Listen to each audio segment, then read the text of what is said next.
하나님은 예루살렘을 세워 세상에서 찬송을 받게 하시기를 원하신다. 그렇게 말씀합니다. 오늘 본문에도 보면 예루살렘을 세워서 세상에서 찬송을, 오늘 7절 보면 또 여호와께서 예루살렘을 세워 세상에서 찬송을 받게 하시기까지. 하나님은 예루살렘을 세우셔서 세상에서 찬송을 받게 되는 거기에 엄청난 열심을 가지고 계십니다. 예루살렘이 세상에서 찬송을 받으면 그것은 하나님께서 영광을 받으시는 것이 되는 것이죠. 왜냐하면 예루살렘은 세상에서 유일하게 하나님의 이름으로 일컬음을 받는 도성이기 때문에 그렇습니다. 그래서 예루살렘이 세상에서 찬송을 받으면 하나님의 이름이 영광을 받으시게 되고, 그 반대로 예루살렘이 세상에서 비난을 받으면 하나님께서 모욕을 당하시는 것이 되게 되죠. 그래서 로마서에 보면 그렇게 되었던 때 예가 나오죠. 로마서 2장 22절에서부터 보면 간음하지 말라 말하는 내가, 간음하지 말라 말하는 내가 간음하느냐, 우상을 가증히 여기는 내가 신전 물건을 도둑질을 하느냐, 율법을 자랑하는 내가 율법을 범함으로 하나님을 욕되게 하느냐, 기록된 바와 같이 하나님의 이름이 너희 때문에 이방인 중에서 모독을 받는도다. 이렇게 될 수도 있는 것이죠. 그래서 예루살렘이, 하나님의 백성들이 그렇게 세상에서 비난을 받으면 그것 때문에 하나님의 이름이 모독을 받게 되는 그런 일들이 일어나게 되는 것이죠. 그렇기 때문에 하나님은 예루살렘이 세상에서 찬송을 받게 하시는데 열심을 가지고 계십니다.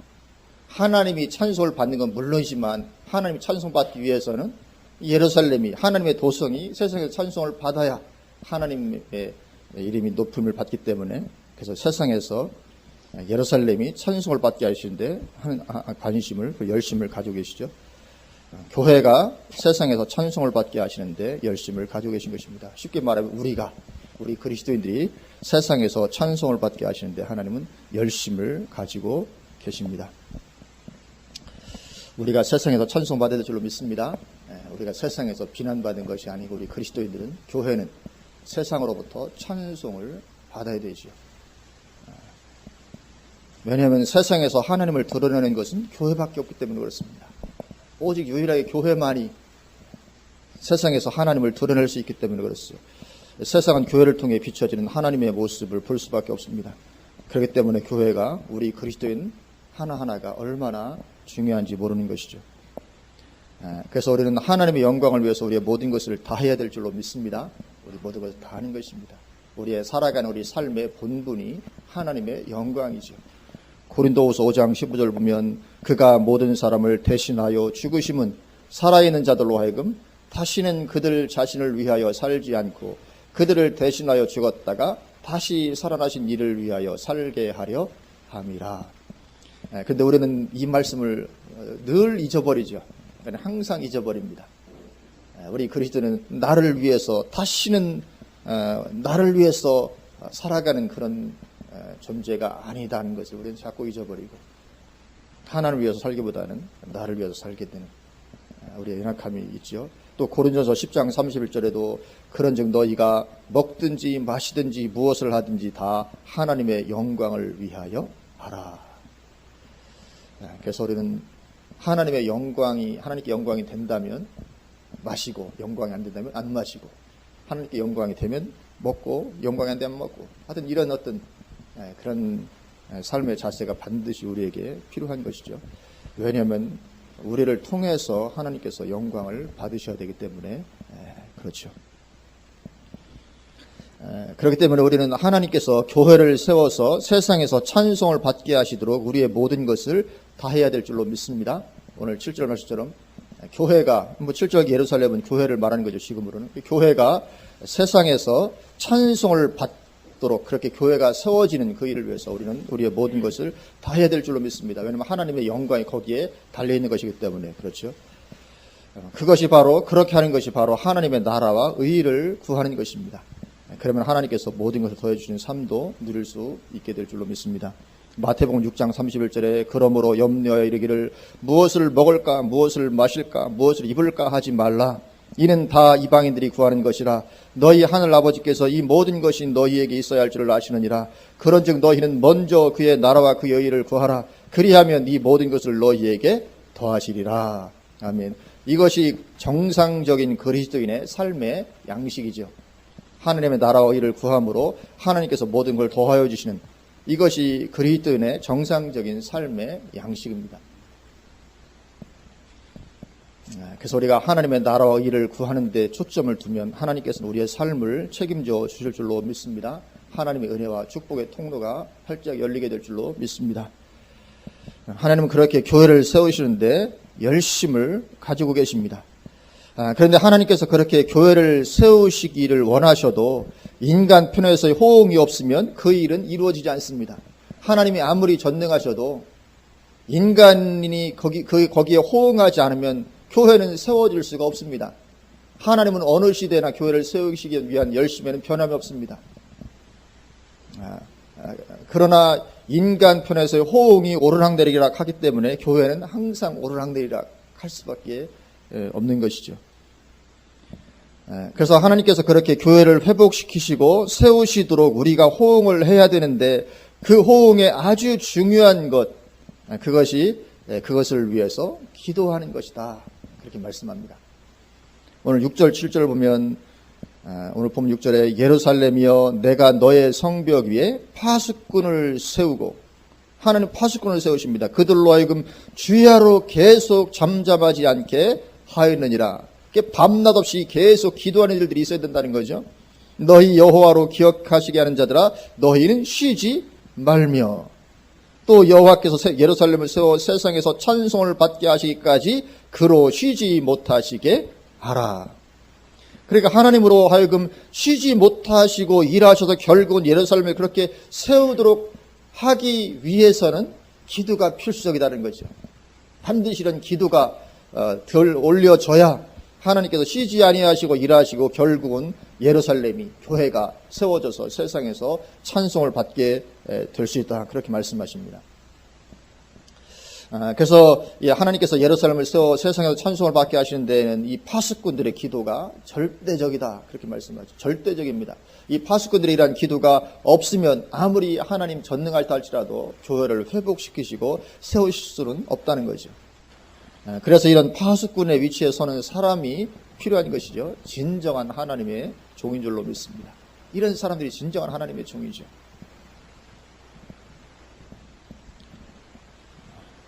우리의 기도는 정말 필요한 줄로 믿습니다. 하나님은 기도를 통해서 일하시기로 작정하셨기 때문에, 하나님은 반드시 기도를 통해서 일하시기로 작정을 하셨습니다. 그래서 우리의 기도는 반드시 필요한 것이죠. 여기 기도하는 파수꾼들 향해서 너희 여호와로 기억하시게 하는 자들아, 그렇게 말씀하십니다. 하나님께서 예루살렘을 종종 잊어버리신다는 그런 말씀이 아니죠. 만약에 기도가 그쳐지게 되면 하나님께서 잊어버리는 상태가 되어버리고 만다는 거죠. 이 파수꾼들의 기도가 멈춰지게 되면, 교회의 회복과 교회를 세우도록 하는 이런 기도가 멈추어지게 되면 하나님은 교회를 잊어버리게 되는 것입니다. 기억력이 약해서 잊어버리는 것이 아니고 아무것도 할 수 없는 상태가 된다는 거죠. 잊어버린 것과 똑같은 그런 상태가 되어버리고 마는 것입니다. 그래서 기도가 있어야만 하나님께서 그렇게 예루살렘을 세우시고 교회를 세우시기 위해서 일하실 수가 있으시다는 것이죠. 하나님은 반드시 기도를 통해서 일하시고 기도를 통해서 영광을 받으십니다. 요한복음 14장 13절에 너희가 내 이름으로 무엇을 구하든지 내가 행하리니, 기도하면 행하신다는 것입니다. 행하리니 이는 아버지로 하여금 아들로 말미암아 영광을 받으시게 하려 함이라. 아멘. 무엇을 통해 영광 받으십니까? 기도를 통해서. 너희가 내 이름으로 무엇을 구하든지 내가 행하겠다. 그러니까 너희가 기도하면 내가 일하겠다는 거죠. 그렇게 해서 아버지로 하여금 아들로 말미암아 영광을 받으시게. 그러니까 하나님은 우리의 기도를 통해서 일하시고 그로 인해서 영광을 받으시는 것이죠. 그러니까 기도가 없으면 하나님께서 영광을 받으실 수가 없게 되고 마는 것입니다. 그렇기 때문에 하나님께서 교회를 세우셔서 세상에서 교회가 찬송을 받게 하시기까지 쉬지 않고 기도하는 우리의 기도가 필요한 것이죠. 그래서 교회의 회복과 세워짐을 위해 기도하는 그 사람이 진정한 하나님의 종인 것입니다. 정말 이렇게 기도할 수 있다면 정말 하나님의 종이죠. 그리고 또 하나님의 종이라면 마땅히 그렇게 기도하는 것이 하나님의 종으로서 해야 할 가장 중요한 임무 중에 하나인 것입니다. 하나님의 종의 가장 큰 임무 중에 하나가 뭐냐면 이렇게 기도하는 것이죠. 예루살렘이 세워지도록, 교회가 세워지도록 이 기도하는 것이죠.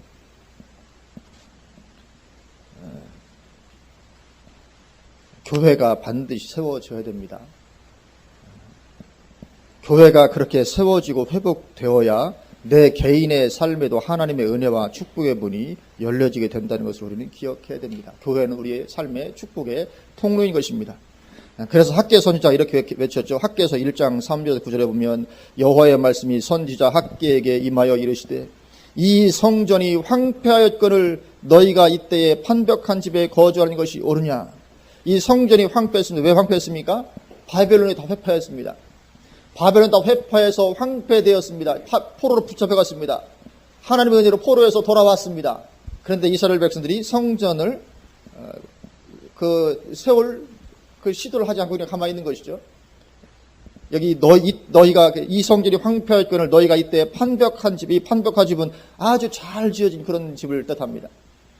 거주한 것이 옳으냐? 그러므로 이제 만군의 여호와가 이같이 말하노니 너희는 너희의 행위를 살필지니라. 너희가 많이 뿌릴지라도 수확이 적으며 먹을지라도 배부르지 못하며 마실지라도 흡족하지 못하며 입어도 따뜻하지 못하며 일꾼이 삭슬 받아도 그것을 구멍 뚫어진 전대에 넣음이 되느니라. 만군의 여호와가 말하노니 너희는 자기의 행위를 살필지니라. 그러니까 결국은 하나님의 은혜와 축복의 통로가 지금 막힌 상태를 지금 말씀하고 있습니다. 너희는 산에 올라가서 나무를 가져다가 성전을 건축하라. 그리하면 내가 그것으로 말미암아 기뻐하고 또 영광을 얻으리라. 여호와가 말하였느니라. 너희가 많은 것을 바랐으나 도리어 적었고 너희가 그것을 집으로 가져갔으나 내가 불어버렸느니라. 나 만군의 여호와가 말하노라. 이것이 무슨 까닭이냐. 내 집은 황폐하였으되 너희는 각각 자기의 집을 짓기 위하여 빨랐습니다. 내 집은 황폐하였을 때 너희는 각각 자기의 집을 짓기 위하여 빨랐습니다. 그래서 너희의 삶에 하나님의 은혜와 축복의 문이 닫히게 되었다. 그렇게 말씀을 하고 있습니다. 우리가 하나님의 나라의 일을 먼저 구하지 아니하면 우리 삶에 하나님의 은혜와 축복의 문이 열릴 수가 없는 것입니다. 이 말씀은 꼭 성전 건축만을 말씀하는 게 아닙니다. 하나님의 교회를 향한 하나님의 열심을 말하는 것이죠. 꼭 성전 건축 못하면 축복 없고 그런 말씀이 아닙니다. 하나님의 교회를 향하신 하나님의 그 열심과 하나님의 마음을 지금 말씀하고 계신 것이죠. 왜냐하면 하나님의 최고의 열심이 하나님의 교회의 회복에 있기 때문에 그렇습니다. 지금 외부적인 성전이 그 자체가 중요한 것이 아니죠. 물론 이 학개 시대에는 이것이 굉장히 중요한 것이었습니다. 그러나 지금은 어떤 성전 그 자체가 중요한 것이 아니죠. 교회의 회복을 말하는 것입니다. 오늘날 성전 잘 지은 성전 그 있는 교회가 얼마나 많습니까? 오늘날 성전 건축하라 그런 얘기가 아니고 이건 성전이 아무리 아름답게 건축되어 할지라도 하나님께서 영광 받으시는 게 아닙니다. 이 교회가 그렇게 회복되고 세워지기를 열망하신 하나님의 마음인 것이지요. 왜냐하면 그것이 하나님의 영광과 그대로 연결되는 것이기 때문에 그렇습니다. 교회는 세상에서 유일하게 하나님의 이름으로 일컬음을 받는 곳이기 때문에 그런 것이죠. 그래서 교회를 통해서만 하나님의 영광이 나타날 수도 있고 아니면 하나님의 영광이 가려질 수도 있기 때문에 그런 것입니다. 그래서 우리는 이 순서가 바뀌면 안 될 줄로 믿습니다. 너희는 먼저 하나님의 나라와 일을 구하라. 그러면 이 모든 것을 너희에게 더하여 주시리라. 이 순서가 우리에게 있어야 되는 것이죠. 그래야 우리 삶에도 하나님께서 온전히 함께해 주시는 축복의 통로가 열리게 되는 것입니다. 내 삶을 내가 챙긴다고 해서 잘 되지 않습니다. 특히 오늘날 내 삶을 내가 열심히 챙긴다고 해서 그게 잘 되는 것이 아닙니다. 하나님의 나라 일을 구함으로 말미암아 하나님께서 함께해 주시는 그러므로 말미암은 진정한 축복의 통로가 열려야 될 줄로 믿습니다.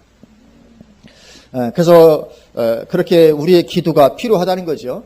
교회의 회복과 세워짐을 위한 우리의 기도가 정말로 절실하게 필요하다는 것입니다. 언제까지요? 이렇게 교회가 세워져서 세상에서 찬송을 받게 되기까지 이런 기도가 필요한 것입니다.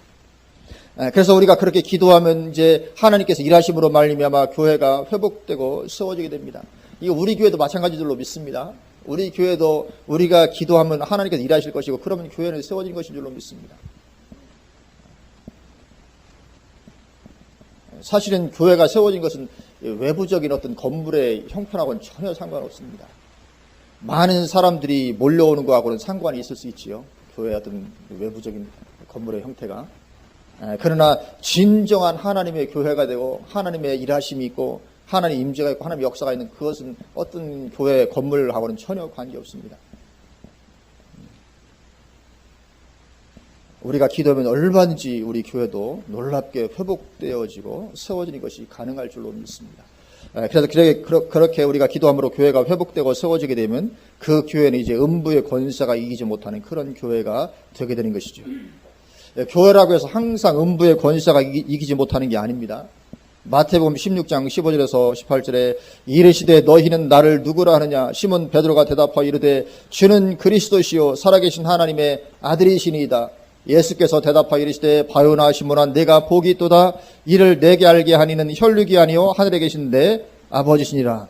또 내가 내게 이르노니 너는 베드로라. 내가 이 반석 위에 내 교회를 세우리니 음부의 권세가 이기지 못하리라. 아멘. 음부의 권세가 이기지 못하는 교회를 말씀하십니다. 그 교회 어떤 교회입니까? 내가 이 반석 위에 내 교회를 세우리니. 그러니까 이 반석 위에 세워진 교회는 음부의 권세가 이기지 못합니다. 이 반석이 뭡니까? 이 베드로의 고백과 같은 그런 충만한 신앙 위에 서 있는 교회를 가리키는 것이죠. 이 베드로의 이런 신앙 고백과 같은 그런 반석 위에 교회가 서 있으면 그 교회는 음부의 권세가 이기지 못하게 된다는 것입니다. 그러나 만약에 교회가 서 있긴 서 있는데 이런 반석에 서 있지 못하다면 그런 교회는 얼마든지 음부의 권세가 이길 수가 있게 됩니다. 계시록 2장에 나오는 에베소 교회에서처럼 촛대가 옮겨질 수도 있습니다. 또 계시록 3장에 나오는 라오디게아 교회처럼 토하여 내쳐질 수도 있게 되는 것입니다. 그러면 그 교회는 음부의 권세가 장악해버리고 많은 교회가 될 수 있는 것이죠. 항상 그렇습니다. 교회라고 해서 항상 음부의 권세가 이기지 못하는 게 아닙니다. 그런 반석 위에 서 있어야 음부의 권세가 이기지 못하는 그런 교회가 되게 되는 것이죠. 그렇지 못하면 음부의 권세가 얼마든지 교회를 장악해 버리게 되고 그것은 역사를 통해서 항상 있어왔던 일입니다. 늘 반복되었었죠. 교회가 오래도록 참된 신앙에 머물러 있어서 음부의 권세가 이기지 못하게 되었던 적은 교회 역사는 거의 없습니다. 그런 적은.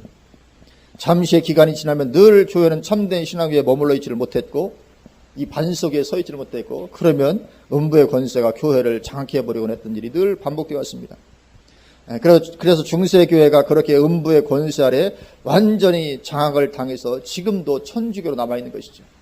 천주교 뭡니까? 음부의 권세가 완전히 장악해버린 교회입니다.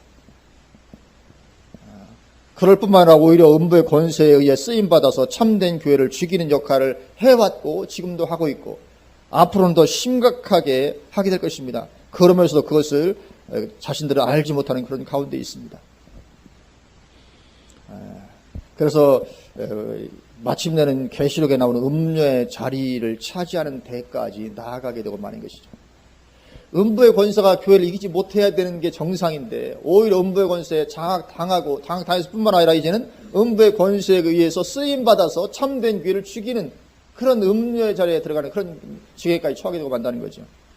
계시록 17장 3절에 곧 성령으로 나를 데리고 광야로 가니라. 내가 보니 여자가 붉은 빛 짐승을 탔는데 그 짐승의 몸에 하나님을 모독하는 이름이 가득하고 7머리와 10뿔이 있으며 그 여자는 자줏빛과 붉은 빛 옷을 입고 금과 보석과 진주로 꾸미고 손에 금잔을 가졌는데 가증한 물건과 그의 음행에 더러운 것들이 가득하더라. 그의 이마에 이름이 기록되었으니 비밀이나 큰 바벨론이라. 땅의 음녀들과 가증한 것들의 어미라 하였더라. 또 내가 보매 이 여자가 성도들의 피와 예수의 증인들의 피에 취한지라. 이 음녀가 물론 처음에는 교회였었죠. 그래서 음녀라고 불립니다. 처음부터 교회도 안 했다면 음녀라고 부르지도 않을 텐데. 근데 이 음녀가 참된 신앙에 머물러 있지를 못해서 음부의 권세에게 완전히 장악돼 버린 그런 모습이죠. 그래서 이 성도들의 피와 예수의 증인들의 피에 취한. 그래 참된 교회와 성도들을 얼마나 핍박하고 박해하는 자리까지 음부의 권세 완전히 장악되어서 그들에게 쓰임받고 있는 거죠. 앞으로 이렇게 점점 더 되어가는 그런 가운데 들어가게 되고 마는 것입니다. 굉장히 안타깝지만 이것이 정말 실제적으로 지금 우리 눈앞에서 진행되고 있는 일입니다. 음부의 권세에게 장악당하는 것은 교회가 얼마든지 가능한 거죠.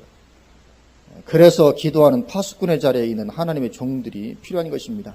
왜냐하면 하나님께서 그 기도를 들으시고 예루살렘을 세우시기 때문에 그렇죠. 교회를 회복시키시고 세워주시는 것입니다. 그래서 우리가 기도하면 이제 원수가 손을 대지 못하는 그런 교회로 세워지게 될 줄로 믿습니다. 그래서 우리가 기도함으로 말미암아 예루살렘이 세상에서 찬송을 받게 되는 그런 자리에 이르게 되면 더 이상 원수가 손을 댈 수 없습니다. 손을 대는 것이 가능하지 않죠. 오늘 본문 8절과 9절이 그러한 교회의 모습입니다. 원수가 손을 대지 못하는 교회의 모습. 8절 여호와께서 그 오른손 그 능력의 팔로 맹세하시되 내가 다시는 내 곡식을 내 원수들에게 양식으로 주지 아니하겠고 내가 수고하여 얻은 포도주를 이방인이 마시지 못하게 할 것인즉 오직 추수한 자가 그것을 먹고 나 여호와를 찬송할 것이요 거둔 자가 그것을 나의 성소 뜰에서 마시리라 하셨느니라. 아멘. 더 이상 원수가 손을 대지 못한다는 것입니다. 추수한 자가 먹고, 사실 추수한 자가 먹고 거둔 자가 그것을 먹을 수만 있으면 그러면 다 되는 거 아니겠습니까? 내가 일도 안 했는데 그냥 먹고 살려고 하니까 도둑놈 심보잖아요. 내가 정작 일한 만큼만 내가 누릴 수 있다면 그건 굉장히 괜찮은 것입니다. 원수가 전혀 손을 못 댄다. 그럼 좋은 것이죠. 근데 오늘 그렇게 하나님께서 예루살렘을 그렇게 세우시면 원수가 손을 대지 못하고 빼앗아가지 못하는 그런 말하자면 마태복음 16절에서 말씀하셨던 음부의 권세가 이기지 못하리라 그런 교회가 되게 된다. 그것을 말씀을 해주고 있습니다. 왜냐하면 하나님의 보호하심이 거기에 있기 때문에 하나님의 보호하심이 울타리가 있으면 악한 자가 손을 대지도 못하는 것이죠. 그래서 우리가 이 참된 신앙 위에 서 있으면 그렇게 되는데 그렇지 못한 원수들이 달려들어서 빼앗아가 버리고 마는 것입니다. 이건 교회적으로도 그렇고 우리 개인적으로도 마찬가지입니다.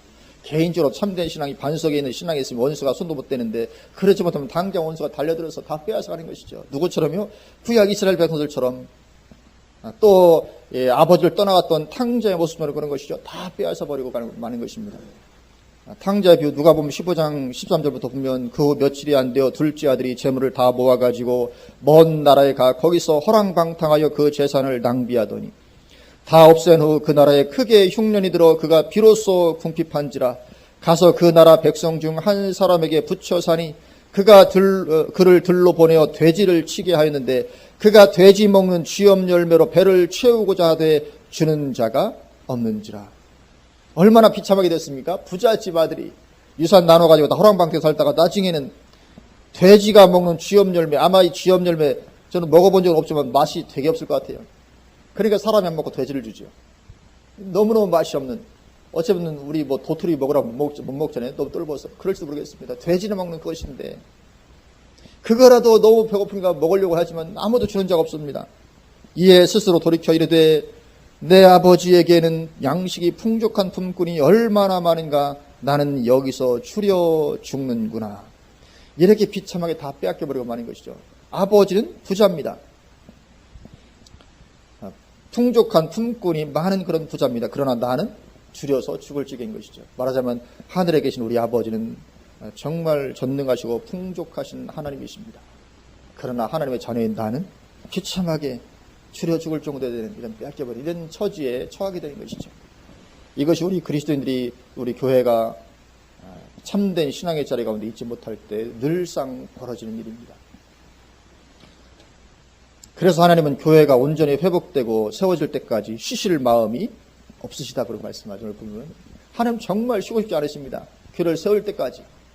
근데 쉬고 싶지 않은데 누군가 기도를 해야 쉬지 않고 일하실 텐데 기도하는 자가 없다는 거죠. 그러니까 하나님은 일하지 않고 쉴 수밖에 없고 그러면 교회는 점점 쇠퇴할 수밖에 없고 그렇게 되는 것입니다. 그래서 하나님께서 쉬지 않고 교회를 위해 일하시게 되시면 반드시 기도하는 사람이 거기에 있어야만 되고 그것도 주야로 잠잠하지 않고 기도하는 이런 많은 사람들이 있어야 되는 것이죠. 우리가 그런 사람 가운데 한 사람이 될 수 있기를 주님의 이름으로 축원을 드립니다. 정말 참된 하나님의 종이고 아마 하나님 나라에 가서 큰 영광 가운데 상급을 놀랍게 받게 될 줄로 믿습니다. 이처럼 하나님의 교회가 세워지고 회복되기 위한 첫 번째는 기도가 올려지는 것입니다. 그런데 거기에 더해서 중요하게 필요한 하나가 더 있죠. 그것은 그리스도인들이 행함으로 호응하는 것입니다. 이게 또 필요합니다. 하나님이 기도를 들으시고 이제 교회가 회복될 수 있도록 은혜를 내려주십니다.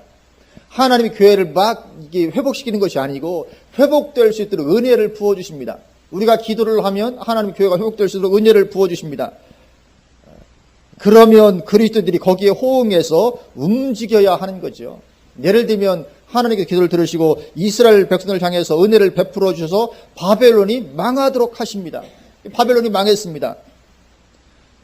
그러면 이스라엘이 이제 거기에서 나와야 되는데 여전히 바벨론에서 있어서 미적거리고 그런다든가 그러면 안 되는 것이죠. 그럼 예루살렘은 세워지는 것이 가능하지 않습니다.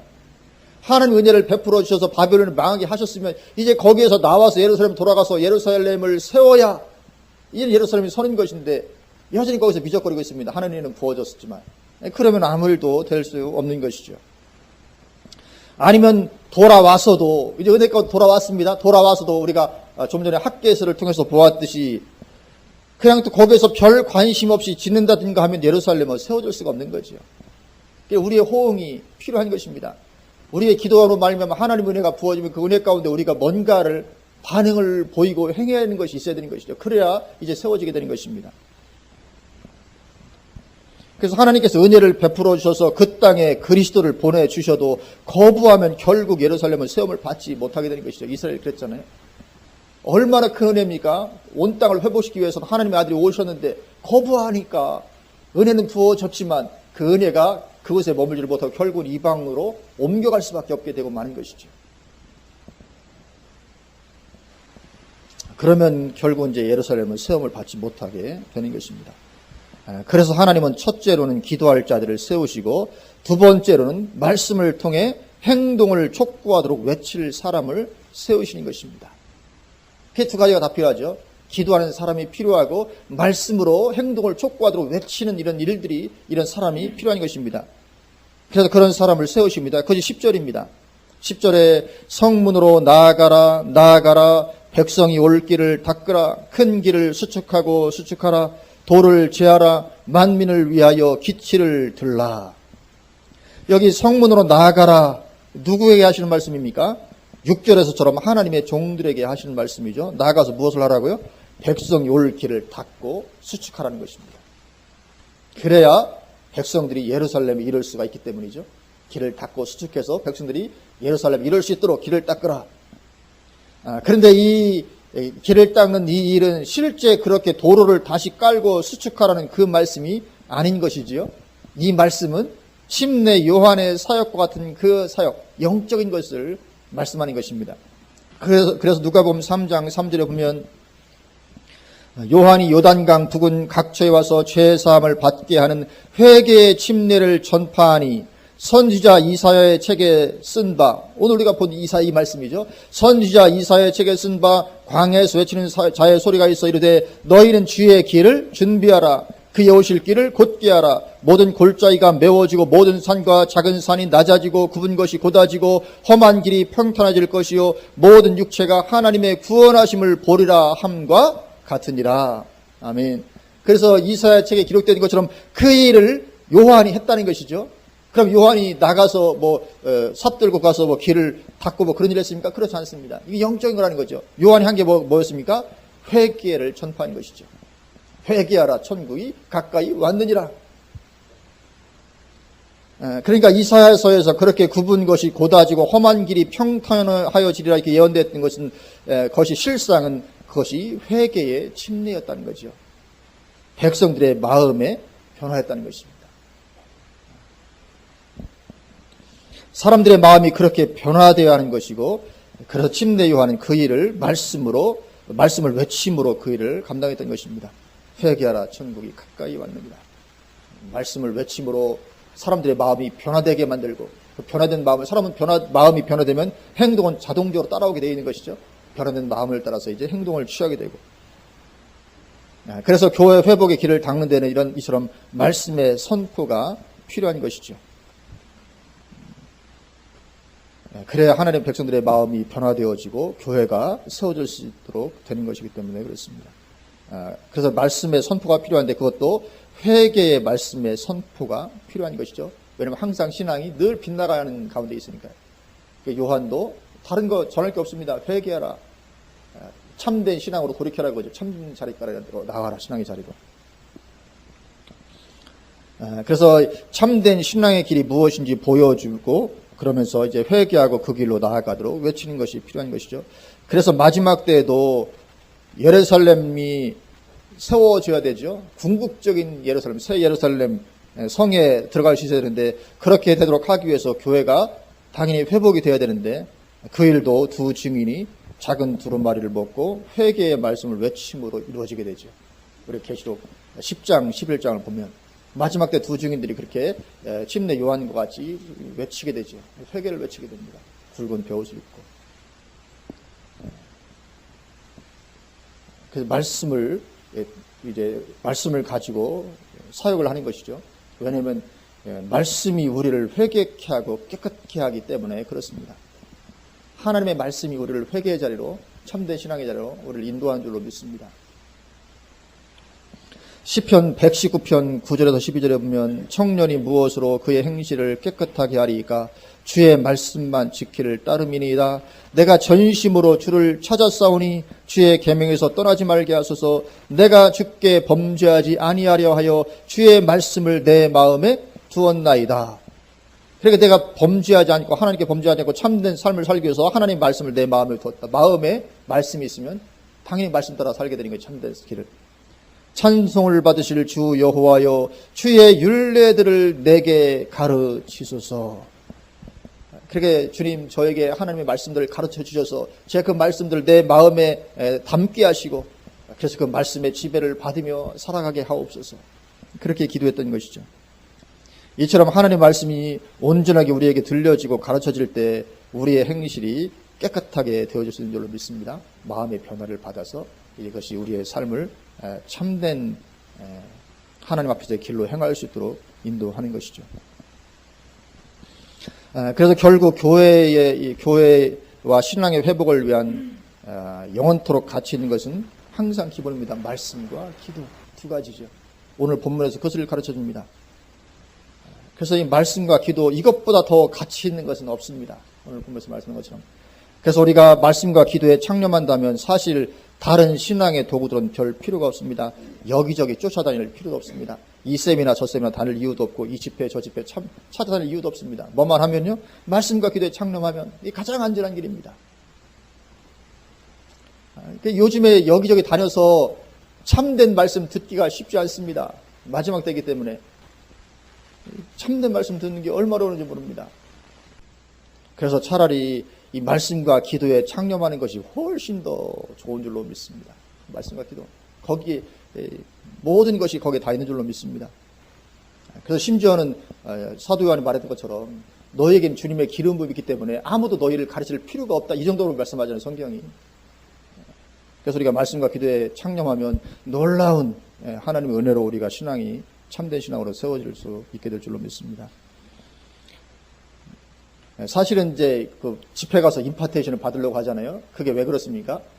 뭔가 좀 투자 안 하고 쉽게 뭐 해보려고 하는 그런 거잖아요. 사실은 많이 기도해서 내가 하나님의 임재가로 들어서 얻기보다는 한번 집회 참석해서 그냥 뭐 안수 받고 뭔가 확 불받고 하는 이런 말하자면 투자하지 않고 뭔가 거들려 이런 심리가 거기에 또 일부분 있는 것이죠. 그래서 그렇게 불받긴 했는데 금방 또 이렇게 타락하게 되기도 하고 이런 일도 일어나는 것입니다. 그러나 늘 말씀과 기도 가운데 큰 은혜를 들어가면 그렇게 타락하게 되는 것이 쉽지 않죠.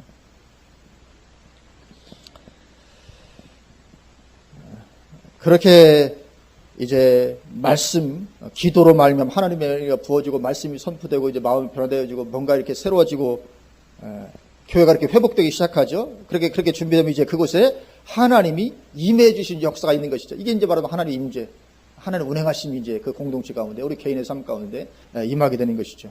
11절입니다. 11절 여호와께서 땅 끝까지 선포하시되 너희는 딸 시온에게 이르라 보라 내 구원이 이르렀느니라.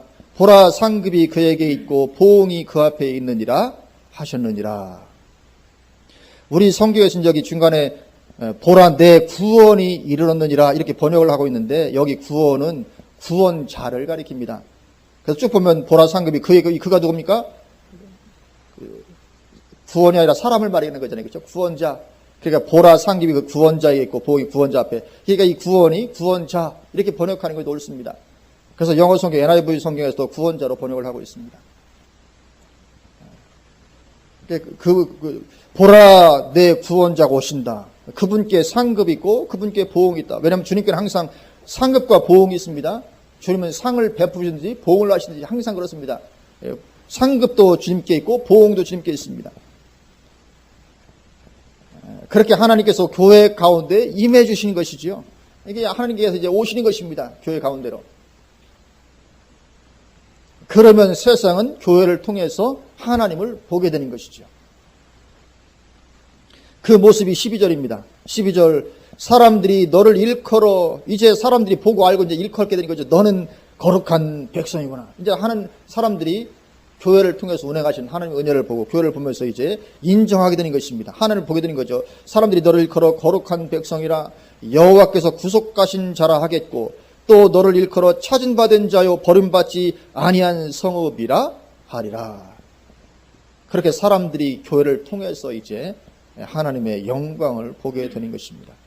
하나님께서 하기를 원하신 것이 바로 이것인 것이죠. 그렇게 예루살렘을 세워서 세상에서 찬송을 받게 되기까지 회복되도록 하기를 원하시는 것입니다. 그래서 우리가 그런 가운데 들어가면 사람들이 우리를 보고 이처럼 인정하게 될 줄로 믿습니다. 우리를 보면서 너야말로 정말 그리스도인이다. 사람들이 우리를 보고 이렇게 인정할 거라고요. 내가 교회 다니는 사람들 많이 만나봤지만 너를 보니까 넌 정말 예수 믿는 사람 맞다. 사람들이 우리를 그렇게 인정하게 될 것이고 교회도 마찬가지죠. 참 많은 교회가 있지만 너희 교회를 보니까 정말 그 교회 참된 교회다. 그런 인정하게 되는 역사가 있게 될 줄로 믿습니다. 그러면 그것이 하나님께서 영광을 받으시는 것이 되죠. 그래서 하나님은 교회가 세워지고 회복되어져서 세상에서 찬송을 받게 되는 그 일에 열심을 가지고 계신 것입니다. 그래서 기도할 자들을 파수꾼들을 세우시고 또 말씀을 외칠 자들을 세우시고 집내 요한과 같이 그런 일들을 하신 것이죠. 그래서 우리가 이 비밀을 알고 이것에 우리의 삶을 드리고자 마음만 먹어도 벌써 축복은 시작되는 것인 줄로 믿습니다. 왜냐하면 하나님과 방향이 맞는 것이기 때문에 우리가 굉장히 많은 걸 하기 이전에 마음만 그렇게 먹어도 이 삶이 정말 귀한 것이다 깨닫고 이 삶을 위해서 좀 뭔가 내 삶을 좀 드려야 되겠다 그런 마음만 먹어도 하나님과 방향에 맞는 것이기 때문에 축복은 이미 시작되는 것인 줄로 믿습니다. 왜냐하면 여름 타작마당에 얼음 냉서 같은 그런 사람이기 때문에 그런 줄로 믿습니다. 우리는 한 번뿐 인생을 살아가고 있습니다. 인생길이 참 빠르죠. 그래서 한 번뿐 인생 세상에서 정말 가치 있는 일을 발견하고 그것 중심적으로 살아가는 참된 축복이 우리 가운데 있으시기를 주님 여러분 축원을 드립니다. 아멘. 기도하시겠습니다.